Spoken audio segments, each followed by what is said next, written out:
During the first years of the American presidency, serving as Secretary of State was the stepping stone to the White House. Thomas Jefferson, James Madison, and James Monroe had blazed that trail. In 1824, John Quincy Adams stood to follow. But in this historic election year, other ambitious men wanted the job. You have a Treasury Secretary, William Crawford. Got a Secretary of War, John C. Calhoun. In Congress, you have the Speaker of the House, Henry Clay. And there's also a rising national hero, Andrew Jackson, the victor of New Orleans, Old Hickory. Tremendously popular, very, very popular. Significantly, 1824 was the first election in which states began to count the popular vote in presidential elections. This meant that a national candidate could accurately measure his popularity with the common man. In 1824, Andrew Jackson was the clear choice of the people. But the presidency was still directly decided by the Electoral College, and that race was too close to call. The way the four of them finish in the Electoral College is Andrew Jackson is first, John Quincy Adams is second, William Crawford is third, and Henry Clay is fourth. But Andrew Jackson does not get a majority of the electoral votes. Now, according to the Constitution, the top three go to the House of Representatives, which must pick among them. So Clay is dropped. But of course, Clay is the Speaker of the House of Representatives. The unknown quantity in this election is Henry Clay. Then William Crawford had a stroke. So the contest came down to two men, Adams versus Jackson, with Henry Clay presiding from the pulpit of the House of Representatives. Clearly, some deal was made. The House picks John Quincy Adams on the first ballot, and John Quincy Adams picks Henry Clay as his Secretary of State. Now, Andrew Jackson screams bloody murder at this, and he says this is a corrupt bargain. It is a scandal. It is a scandal. And John Quincy Adams enters office under this terrible cloud of this corrupt bargain. Shortly after his election, John Quincy Adams received a note from his father. It said, "No man who ever held the office of president would congratulate a friend upon obtaining it." Number 6, John Quincy Adams, Democratic Republican, 1825 to 1829, 57 years old, from Massachusetts. Adams came into office with many lofty goals. He wanted Americans to explore the Western territories. He wanted to fund public education. He promoted scientific advancement and discovery. And he proposed vast internal improvements, such as roads and canals across the nation. Now, the problem is he doesn't get to do any of it because the politics of his term are just so rancid, and he is so unable to manage them. Before the oath of office had fully passed his lips, Congress began thwarting everything Adams wanted to do. This would haunt his presidency and leave Adams with few accomplishments. I think it's fair to say that the Jackson followers in both the House and the Senate wage a war of obstructionism in the 4 years that follow. And so it's a very ill-fated presidency. Adams' personality did nothing to help his presidential agenda. Yes, he was the son of a founding father and acutely aware of it. But he was also his father's son. John Quincy Adams tends to be somebody with a very strong self-righteous streak. Adams was physically short, pudgy, and stubborn like his father. And like Lyndon Johnson, he was a skinny dipper, although Adams took his morning swim in the Potomac River. He was also the first president to wear long trousers instead of knee breeches. John Quincy Adams came to the White House, much like George W. Bush did 175 years later, hoping to exorcise his father's political demons and retrieve a lost presidency. It's not as if he went into it by saying, I can do a better job than my dad by being more diplomatic or whatever. Quite the contrary. It was more like, I'm going to prove to those guys that my father was right. And of course, he went down the drain the same way his father did. More than anything, John Quincy Adams believed he could rise above the charge that he had gained the presidency through a corrupt bargain with Henry Clay. He did not worry about whether he himself had been corrupt, and I think that was part of his undoing.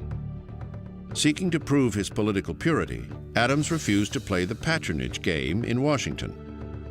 This meant he would not hire people who were for him or fire those who were against him. The result was devastating.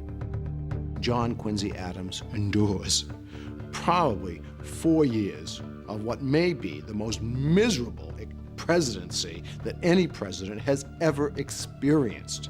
It is 4 years of unremitting attacks on him by the Jacksonians. In 1828, John Quincy Adams ran for a second term. But once again, Andrew Jackson stood in his way. In this election, American political opinion was sharply split. Those for Adams, who believed he deserved 4 more years, and those for Jackson, who believed their man had been robbed in 1824, the victim of the corrupt bargain. The one person who believed the charges absolutely, utterly, was Andrew Jackson himself, and he went home swearing eternal revenge, and he got it. The election of 1828 was the dirtiest campaign in history. I don't think there's any question about that. It was brutal. Jackson campaigned on his impressive war record. He was the hero of New Orleans, the conqueror of Florida, and a bona fide veteran of the American Revolution. But Jackson's past also included some unsavory behavior, which the Adams camp brazenly exposed. They accused him of being a gambler, a military tyrant. John Quincy Adams called him a barbarian. In this contentious election, character was the main issue. The people on each side did everything they could to smear the character of the other man. And in the case of Andrew Jackson, they are really beyond the pale. They attack Jackson, and they attack his wife, Rachel. And the attacks on Rachel Jackson are really merciless. The dirt on Rachel was that she had married Jackson in 1791 before obtaining a legal divorce from a previous marriage. The charge was true, but so old that no one expected it to be an issue. But then, in the heat of the campaign, a Cincinnati newspaper published the damning story.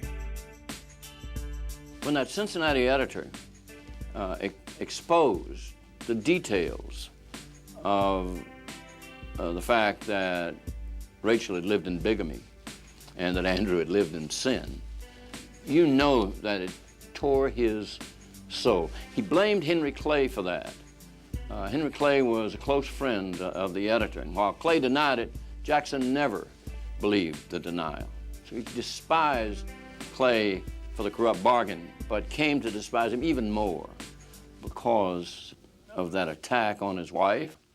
The Jackson people responded with equally outrageous charges against Adams. They would reply that he lived with his wife before they were married. He provided a young American virgin for the pleasure of a Russian czar. He bought a pool table for gambling devices, broke the Sabbath. Important issues concerning government were ignored. Instead, campaign rhetoric focused on the personal lives and character flaws of the candidates. What kind of a human being do you want to be in the White House? Do you want somebody whose wife is a whore, which is essentially what they accused Mrs. Jackson of being? Or do you want somebody who pimped for the Tsar of Russia, which is what they said that Adams had done? I have to say this. The things that the Adams people said about Jackson were mainly true. The things that the Jackson people said about Adams were lies. In this election, the truth hardly mattered. Jackson's popularity with the common man proved to be overwhelming, and he won in a landslide. But the joy of victory didn't last. In December 1828, after buying her inaugural gown, Rachel Jackson died, suddenly, of a heart attack. She was 61 years old.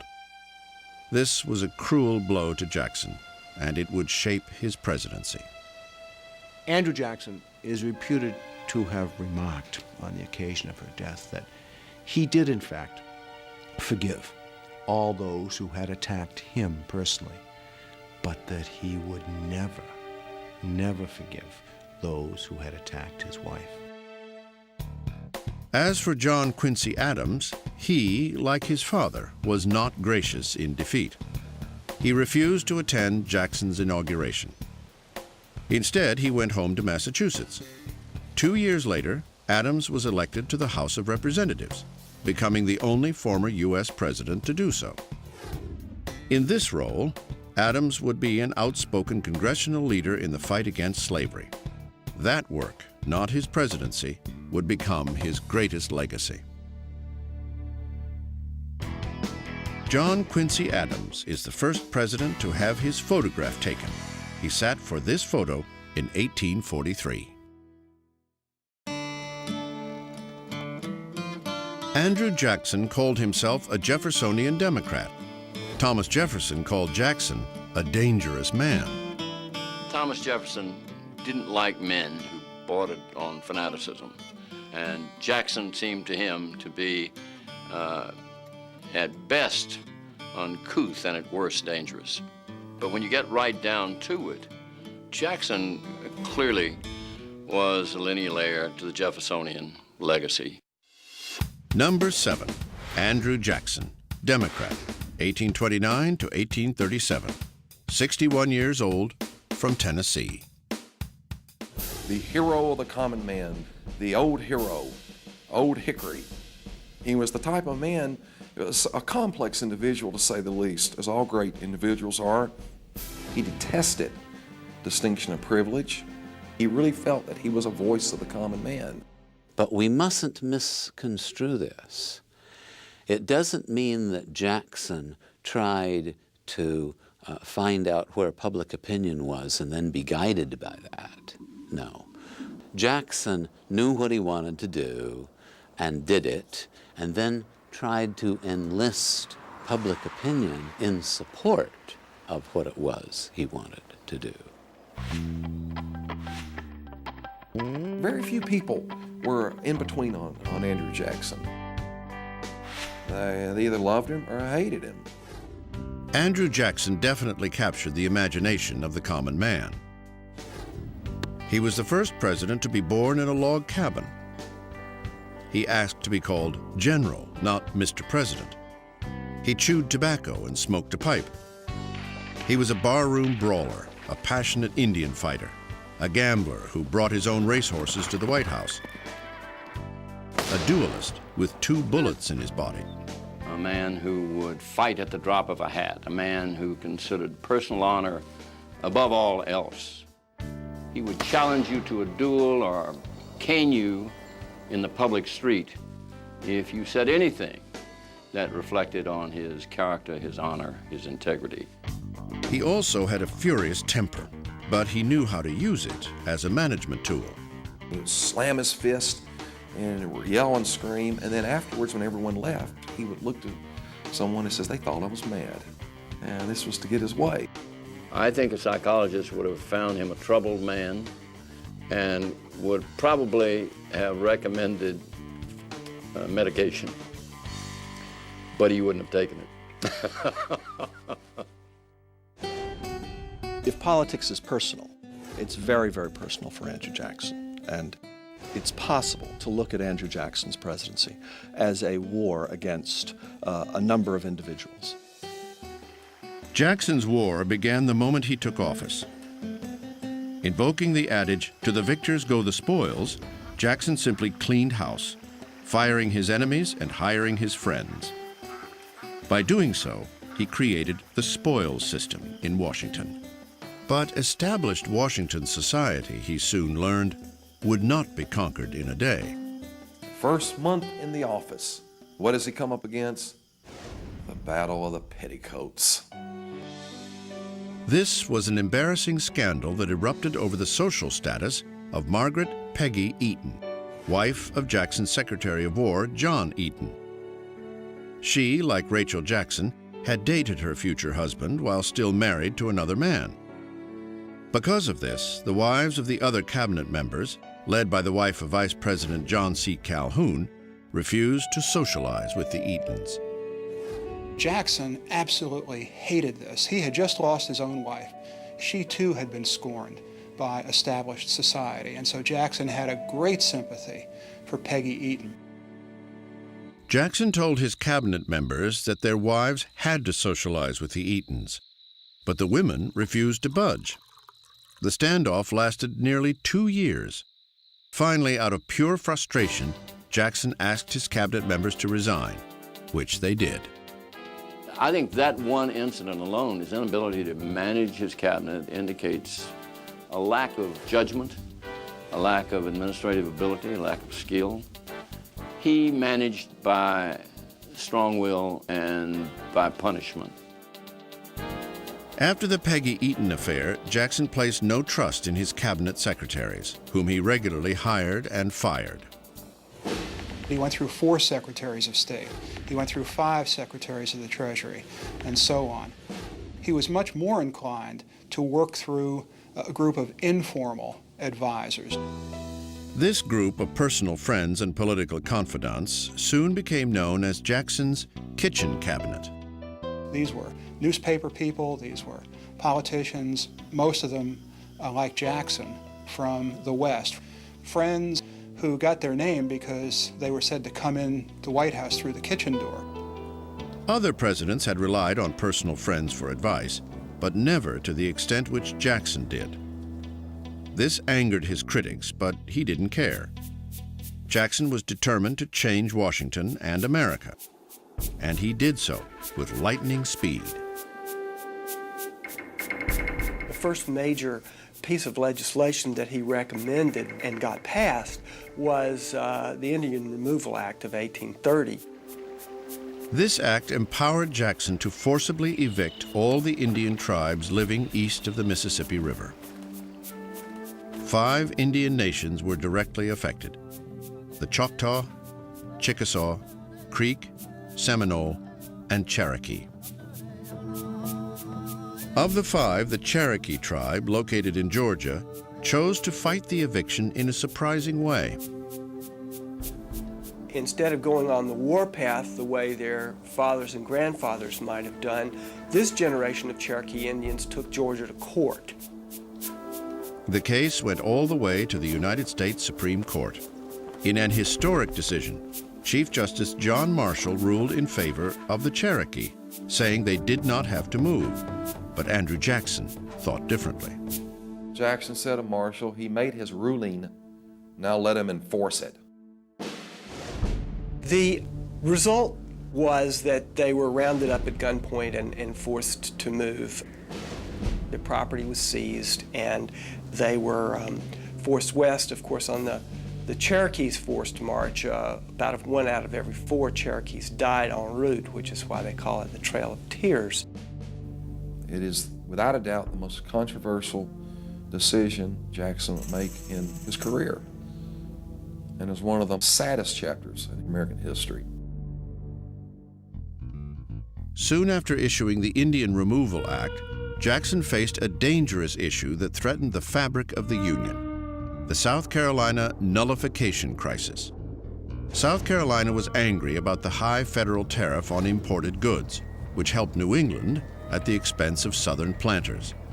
In response, South Carolina declared it had a right to nullify the federal tax. The person who articulated that theory of nullification most clearly was John C. Calhoun, Vice President of the United States. Jackson might have been more amenable to the argument that the tariff was too high, but he hated Calhoun because he thought he was a personal enemy, and Jackson thrived on personal enemies.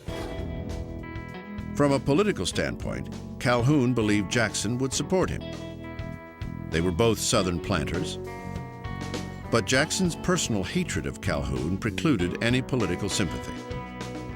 Instead, he responded with force. Jackson threatened to have a civil war. He threatened to raise an army, go into South Carolina, hang John C. Calhoun from the first tree. Calhoun was said to have been genuinely scared for his life. But fortunately, cooler heads prevailed. South Carolina backed down, and Congress modified the tariff. As for Jackson, he made it clear that he was the supreme leader of the nation, and that the Union was not going to fly apart under his watch. When Andrew Jackson ran for president in 1828, his opponents called him a jackass. Jackson liked the image so much, it became the mascot of the new Democratic Party. 1832, the last year of Andrew Jackson's first term, was a pivotal year in his presidency. After fighting petticoats, Indians, and secessionists, he suddenly faced his most daunting enemy, the Bank of the United States. The bank war was absolutely the central political controversy of his administration. The Bank War began in the summer of 1832, when Congress, led by Henry Clay, renewed the bank's charter, even though it wasn't due to expire until 1836. Clay pushed the bill through for political reasons and presented it to Jackson on the 4th of July. It's not immediately clear that Andrew Jackson has a problem with the bank. But once Henry Clay involves himself in the bank recharter, then suddenly it becomes a battle royal that Jackson has to involve himself in. Henry Clay was also running for president that year, and he was supported by the president of the Bank of the United States, a man named Nicholas Biddle. Both Clay and Biddle believed they could force Jackson to sign the bank bill.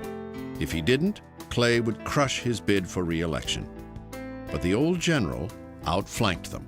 He's told that there is a cabal between Biddle and Henry Clay, and once Jackson thinks of the bank in those terms, then this is something that absolutely has to be vanquished in his mind. It becomes, in his term, the hydra-headed monster. He said to Van Buren, the bank is trying to kill me, but I will kill it. Typical of Jackson, he personified the bank fight by waging war against one man, Nicholas Biddle. Jackson saw Biddle not only as his own personal enemy, but the enemy of the people. The United States of America wasn't big enough for both Andrew Jackson and Nicholas Biddle. And Jackson wanted to make sure that it was Biddle who lost power.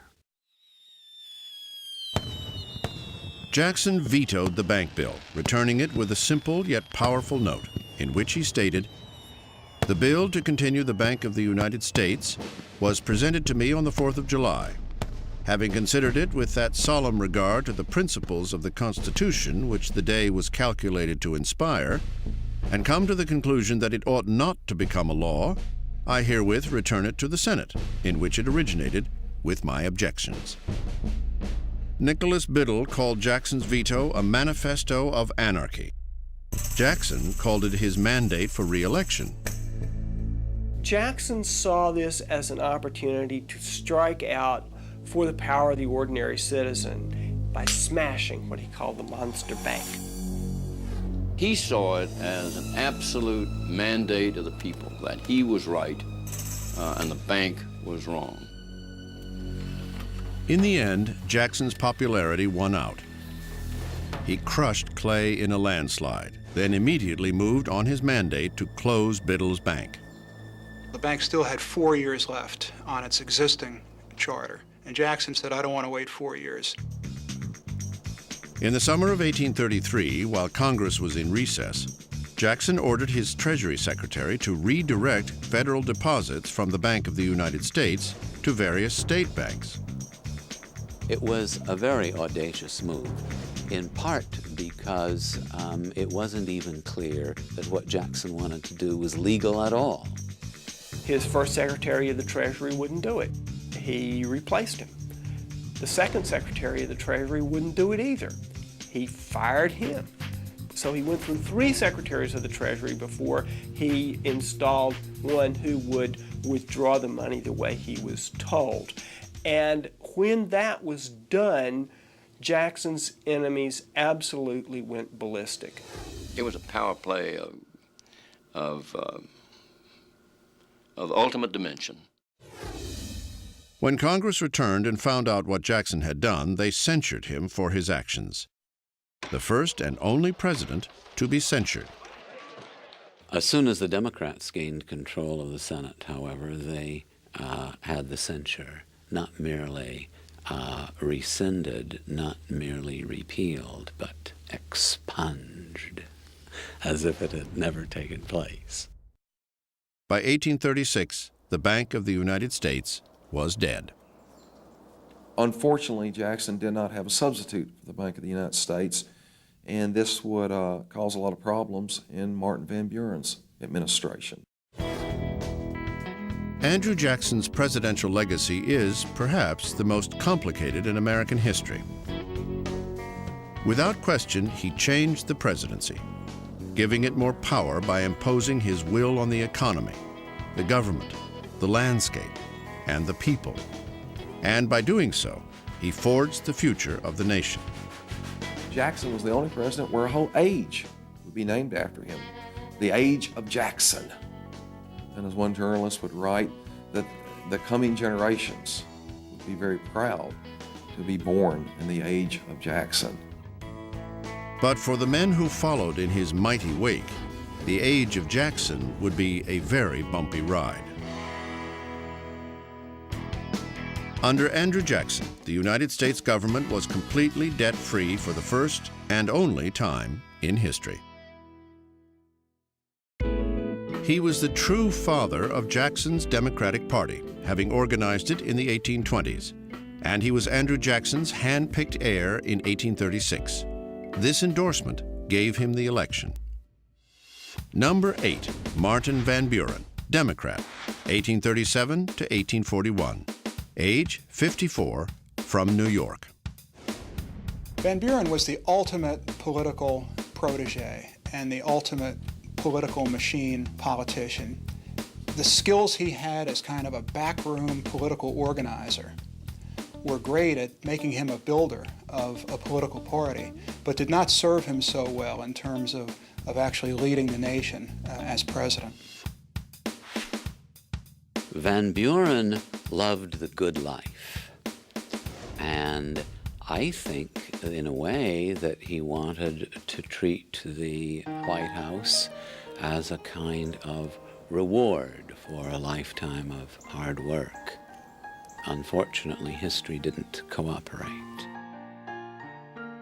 He got branded with a reputation that was almost entirely undeserved, and that is he got the reputation of being somebody who was a kind of wannabe aristocrat and was decorating the White House with gold-edged faucets and golden goblets and things, none of which was true.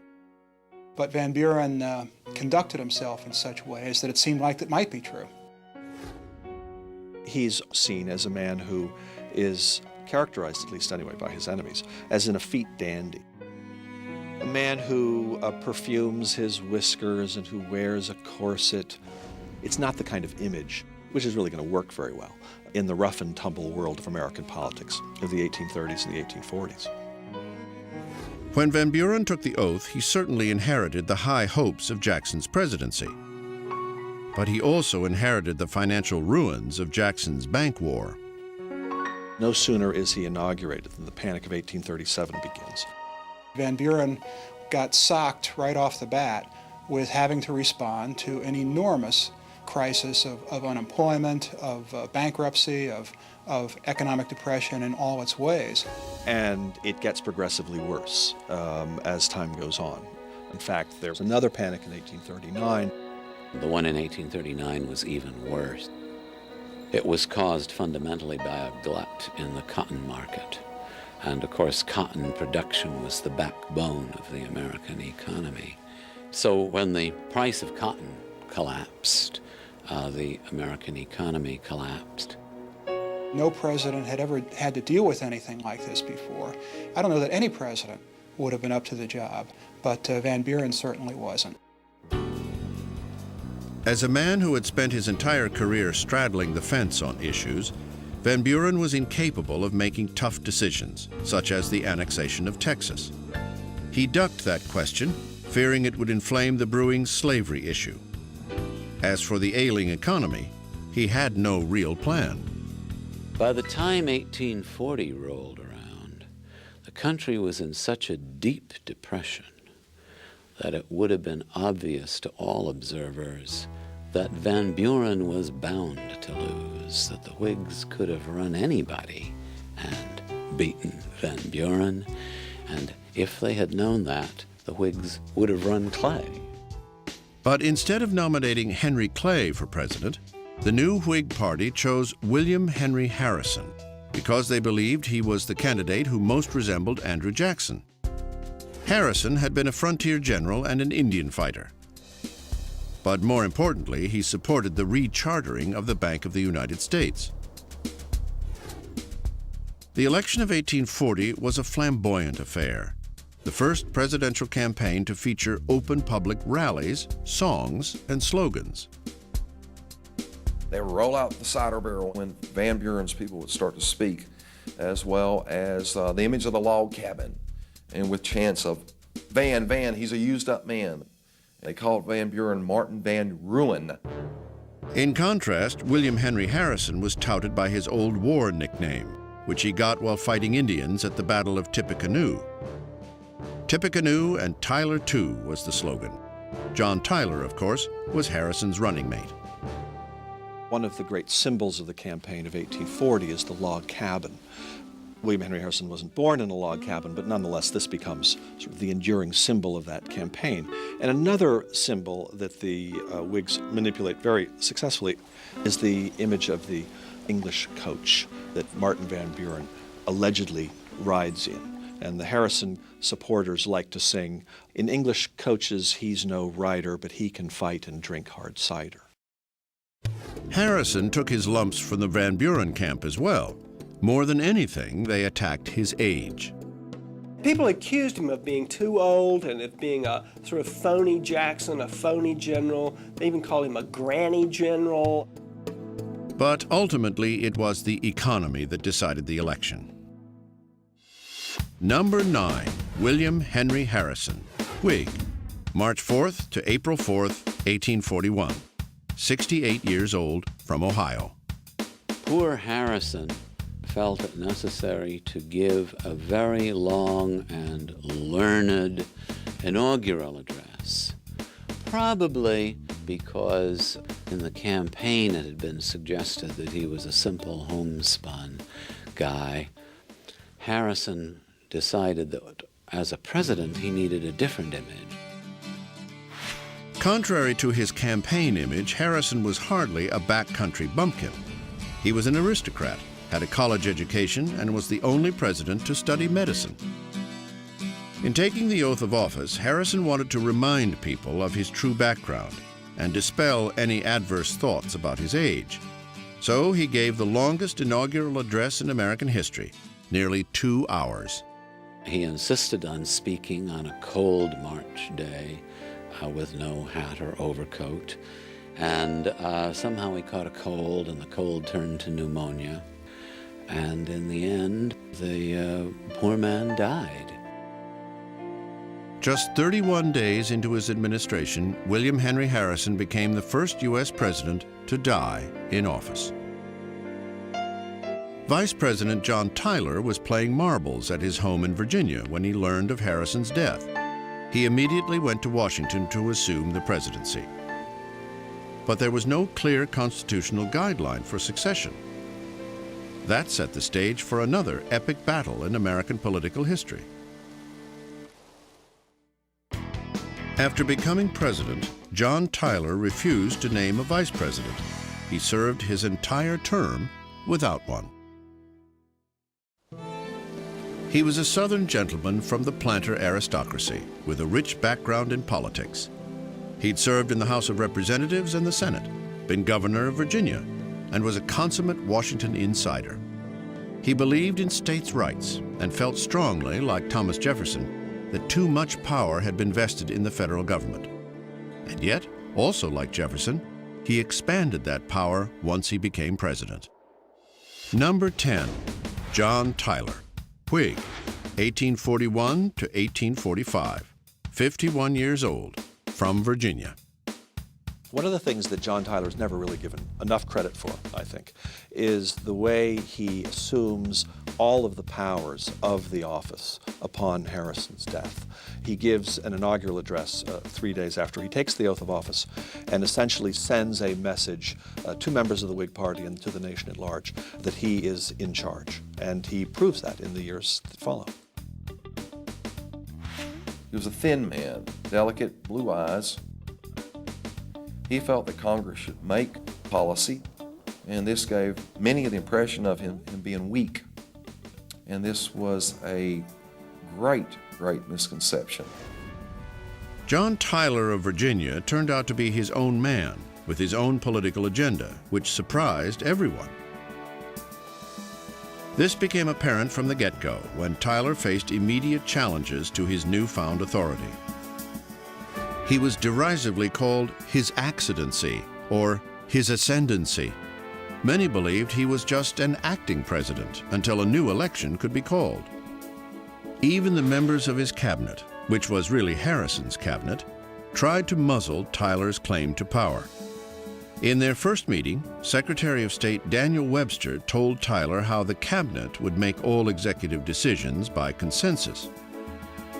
To that, Tyler responded by asking for their cooperation or their resignations.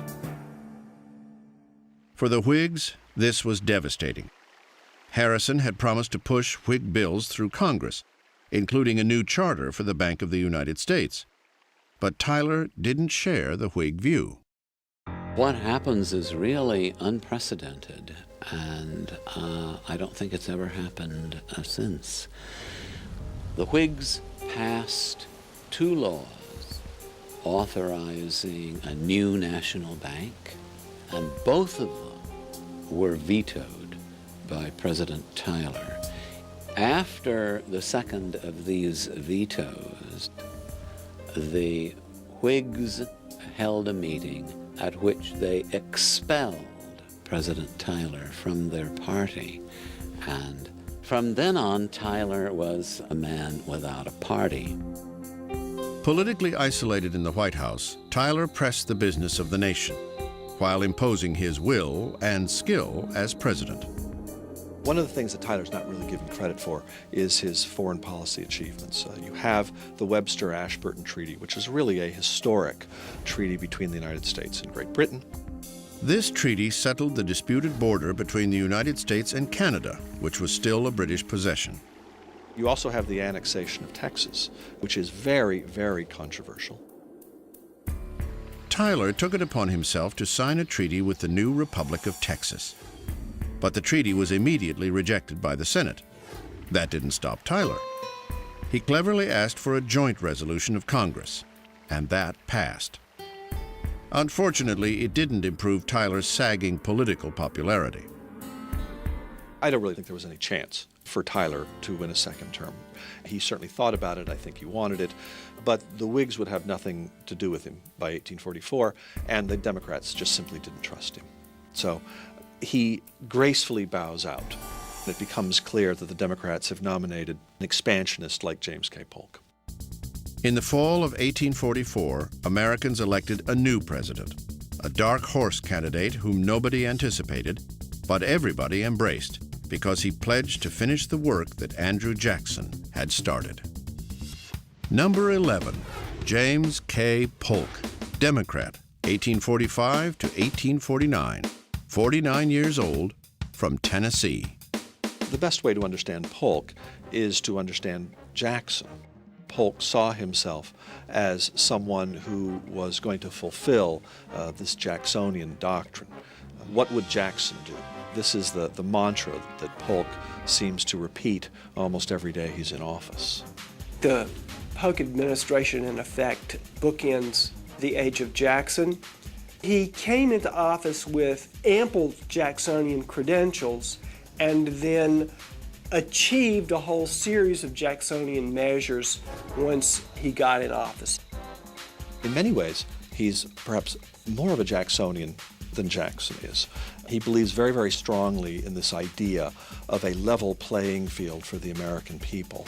I've said that Jackson and Polk were wedded at the hip and the head, and I think they were. I don't think if you and I sat down to dinner with the president of our choice, James K. Polk would come in the top 25. I think he was a great president, but that doesn't mean that he was a likable man. He also was quite a devious man. In contrast to his personality, Polk was probably the most accessible president in U.S. history. The White House, for all intents and purposes, in the 1840s is a community center for the rather small village of Washington. The Marine Corps Band plays on the White House lawn every Wednesday, and this is open to the public. Polk also makes himself available twice a week to American citizens, and all that was required was to knock on the White House door and to give your card to the steward and to wait your turn. Polk really does see himself as the first servant of the people. Polk is often called the hardest working president in U.S. history. He was known for his long workdays and had gas lights installed in the White House so he could work through the night. Polk was a hands-on micromanager as president. For example, he was the first president to really get deeply into the budget. He was the first president to tell all the heads of all the departments, look, don't send your budget requests straight to Congress, send them to me. More than anything, James K. Polk wanted to fulfill the ideological promise of Andrew Jackson's presidency, what was then being called America's manifest destiny. He embodies it, this idea that the United States has a providential destiny to expand westward is something that he accepts implicitly. To Polk, manifest destiny was more than an idea. It was his presidential mandate. Polk had 4 goals, which he was dedicated to achieving in his 4 years as president. He said he would only serve 1 term. He wanted to settle the controversy between the United States and Great Britain over the Oregon Territory. He wanted to bring California into the United States. He wanted to set up an independent treasury to fix the credit mess that had prevailed since Jackson. And he wanted to lower tariffs on imports into the American economy. To achieve his economic goals, Polk pressured Congress to lower the federal tariff and to establish an independent treasury. He succeeded. To achieve his territorial goals, he used force. First, he threatened war with Great Britain to gain the Oregon Territory. The crowd was raised, 54-40 or fight, 54th parallel, 54-40 or fight. And to his credit, he did not draw the line in the sand on that, end up in the 49th parallel. Then he actually went to war with Mexico to settle the Texas border and acquire the Southwest and California. The Mexican War, fought between 1846 and 1848, came to dominate Polk's administration. And that, along with the acquisition of the Oregon Territory, became the legacy of his presidency. People don't remember, I'm sorry to say, that Polk's greatness as a president has to do directly with the fact that in 4 years, he did take the country from just west of the Mississippi all the way to the Pacific Ocean. From sea to shining sea, a ringing phrase, Polk gave it to us. He made us a continental nation.